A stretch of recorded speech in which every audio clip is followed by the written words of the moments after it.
Hey, my dudes, story time. So, I was born and raised in Alaska. I grew up in Anchorage.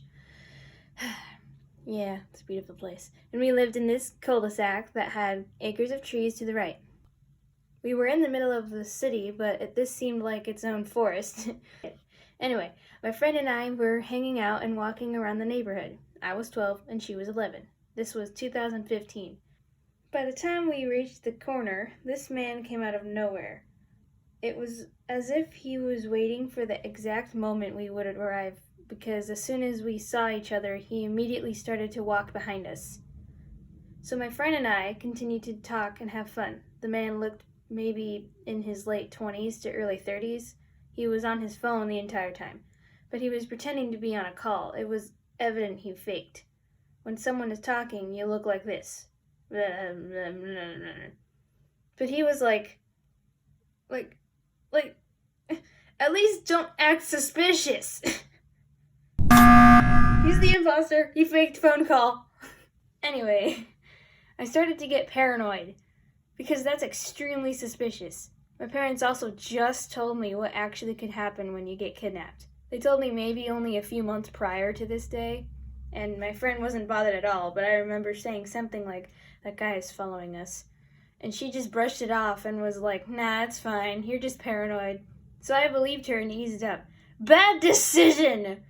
Keep in mind that this creep behind us didn't even blink or look away. His eyes were literally locked on us. Oh, and by the way, every house had a fence.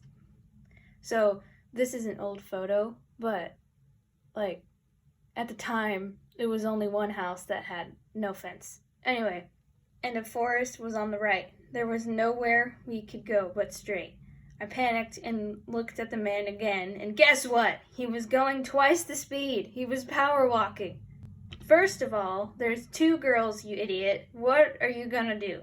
And 2, you can't catch kids by being so blatantly obvious. Not that this is advice to creeps out there, but I'm just saying this guy was clearly not good. He must have been a noob pedophile because this man was like a villain.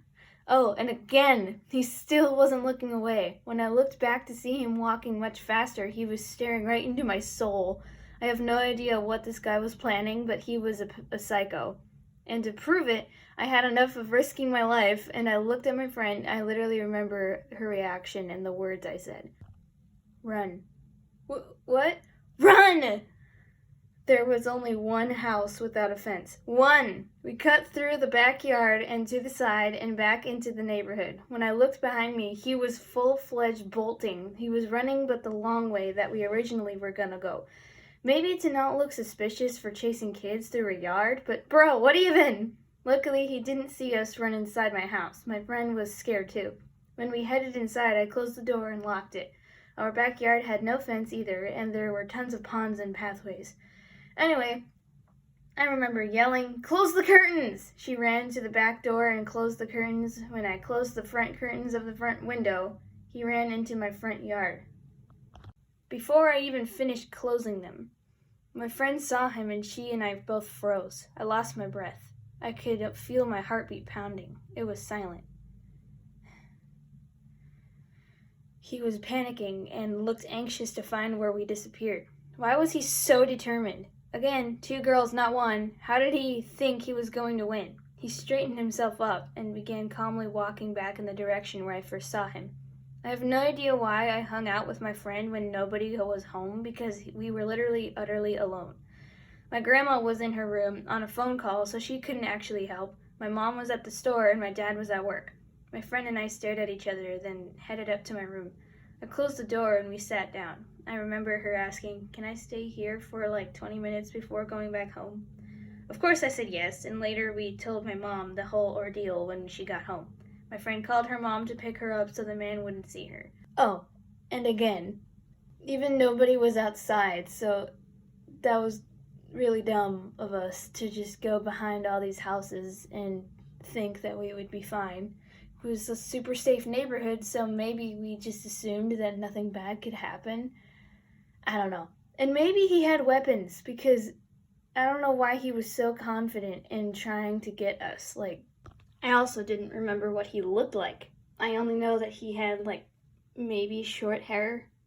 I have no idea. He was white, but I don't remember what he looked like at all. Kind of erased that memory. He definitely was crazy, though. Who stares at you and doesn't look away? Everything about this story just brings me anxiety, so I wanted to share it. Anyway, tell me below what happened to you if you ever had a scary moment in your life. Be safe. Listen to your parents. Don't think you know you're right. Trust me, it's a scary world out there, and I learned my lesson. I hope my friend did too. We haven't talked in years, but it's okay. That's life. Goodbye.